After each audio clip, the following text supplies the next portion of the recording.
Bom dia.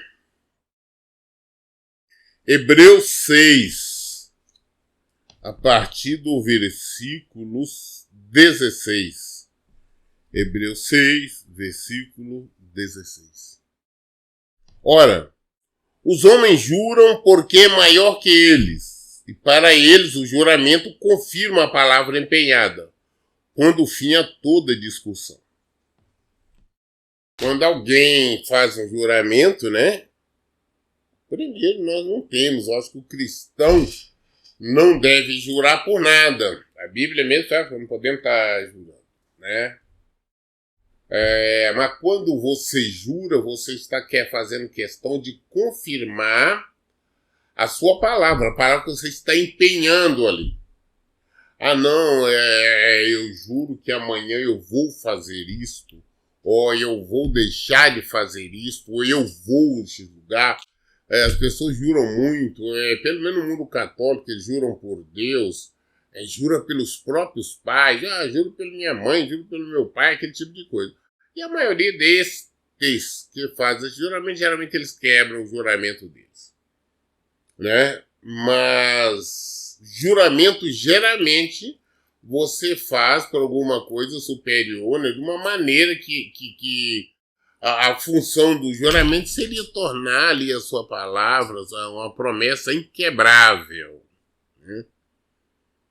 Então foi o que nós estamos lendo aqui no versículo 16. O 17 da fala, do mesmo modo, Deus querendo demonstrar de forma mais clara aos herdeiros da promessa a imutabilidade do seu propósito, interveio com juramento, para que nós, que nos refugiamos no acesso à esperança proposta, sejamos grandemente encorajados por meio de duas afirmações imutáveis, nas quais é impossível que Deus minta. Essa esperança é para nós como uma âncora da alma firme e segura, a qual tem pleno acesso ao santuário interior por trás do véu. Nós vimos que lá no versículo 13, Deus não tinha ninguém maior do que ele, não existe nada maior do que ele. Aí ele não podia falar, não, vou jurar para o meu pai. Como que Deus vai jurar pelo pai dele? Porque é ele que é o pai. Vou jurar por minha mãe. Não, ele é tudo. Eu vou jurar por Deus. Não, ele é Deus. Então ele não tinha ninguém maior para jurar. Então ele falou, ele jurou por ele mesmo. Nós vimos no versículo 13, né? Ele jurou por ele mesmo, que ele faria numerosos os descendentes. E assim fez. Nós hoje somos descendentes de Abraão. A palavra de Deus, o juramento dele se cumpriu 100%. Então nós temos esta confiança, e nesta confiança nós perseveramos nele. Sabemos que existe uma promessa de Deus para nós, para todos aqueles que perseveram em viver de acordo com a palavra dele, que perseveram em seguir a ele.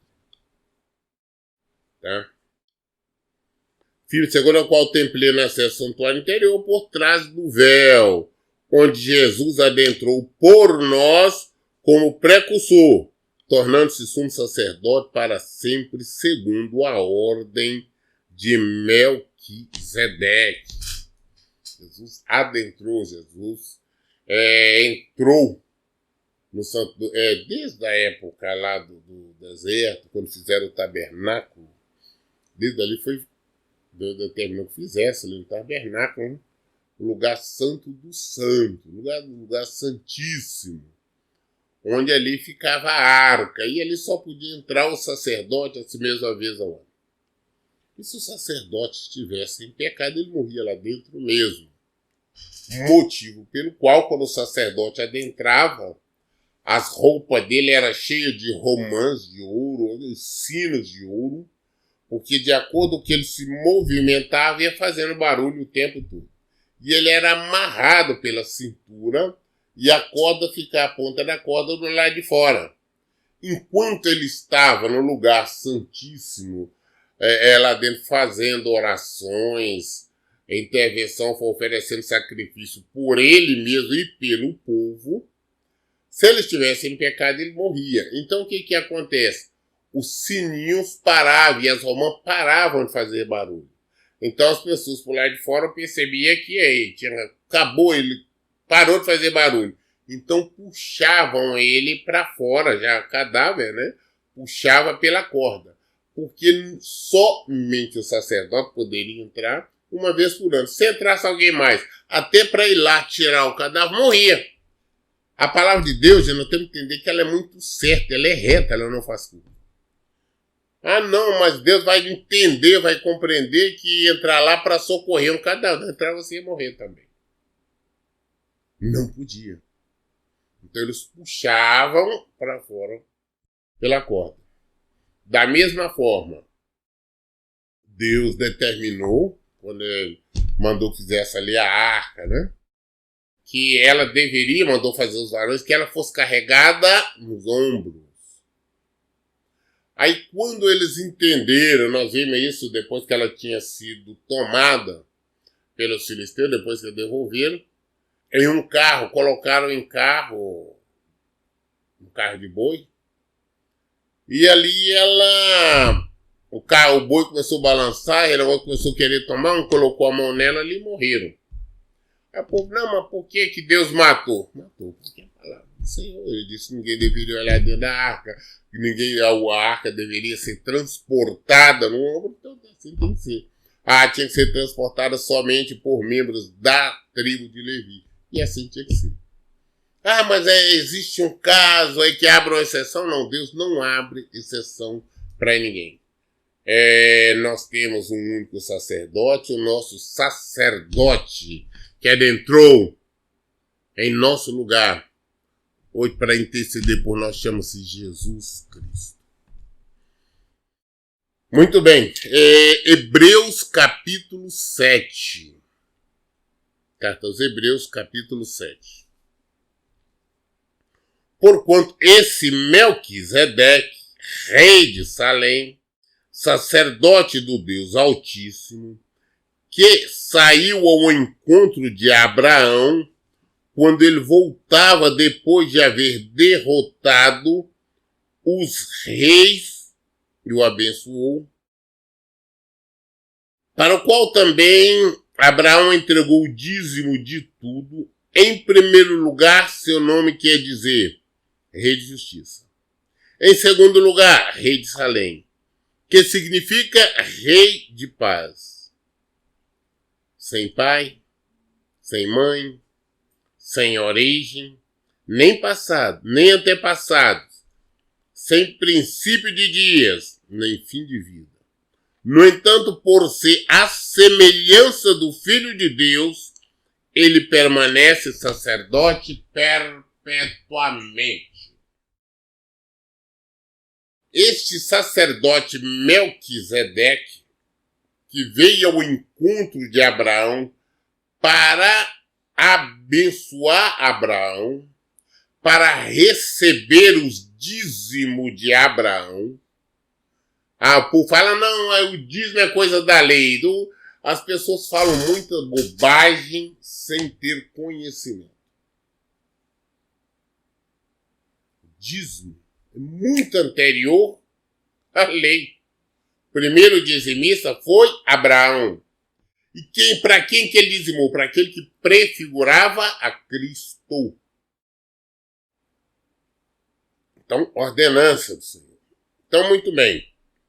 E recebeu a bênção de Melquisedeque. Esse Melquisedeque, ele prefigurava a Cristo. Ele era, né, o nome dele quer dizer Rei de Justiça. né? Mas também, em segundo lugar, o nome dele seria Rei de Salém, que a tradução de Rei de Salém significa Rei de Paz. Então é Rei de Justiça, Rei de Paz. Prefigurava Jesus.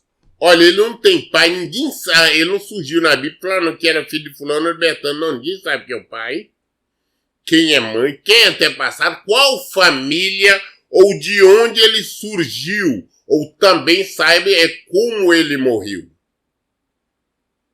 Ou seja, Deus enviou ali naquele momento Melquisedeque para abençoar Abraão, abençoar aquele que tinha a promessa. Para isso o Senhor enviou. E para receber, para recolher dele os dízimos.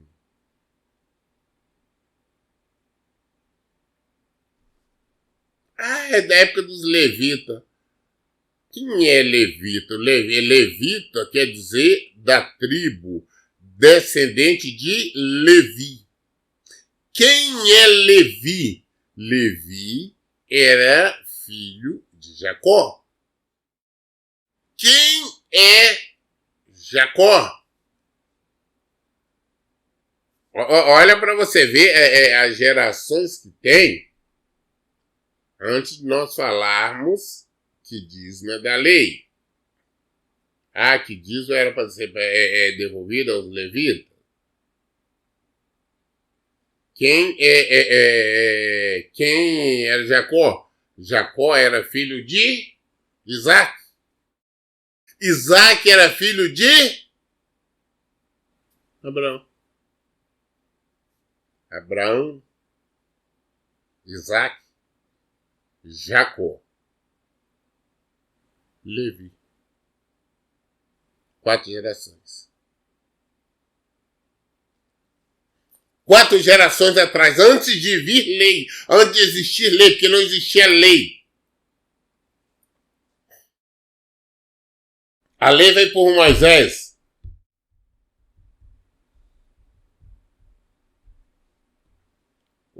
Então, este Melquisedeque é Cristo. Prefigurava Cristo.